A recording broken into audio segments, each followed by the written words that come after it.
जुल्म की हद है, जुल्म की हद। कजन एक दूसरे से हाथ मिलाते, कजन, वो किस मुसीबत का नाम? कहते ये भाई है, वो भाई ये भाई होता तो इससे निकाह ना जाए।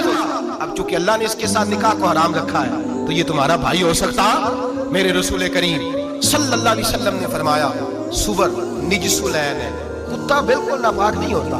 कुत्ता भीग जाए तो बादों का नापाक होता है, या कुत्ते के मुंह से थूक निकले तो नापाक होती है। सुवर निजसुलैन है, पूरा नापाक, खुश्क भी हो तो नापाक है। मेरे हबीब पाक अलैहिस्सलातु वस्सलाम ने फरमाया, एक सुवर हो वो पहले ही नापाक, और दूसरा फिर वो सुवर कांध में लिपटा हुआ हो, खलासत उस सुवर को लगी हुई हो। फरमाया एक तो सुवर जो निजसुलैन है और फिर वो कांध में लिपट जाए, खलासत में भर जाए, उसके पूरे वजूद को गंदगी लग जाए।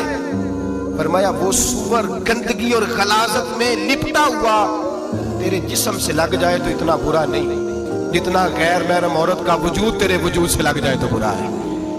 किस कदर तफसील दी, कहां से बात शुरू की और कहां मेरे नबी ने सिखाई। कजन हाथ मिला रही है, कजन के साथ बाजार जाया जा रहा है, कजन के साथ फला काम हो रहा है, कजन को चचा का बेटा भाई होता है।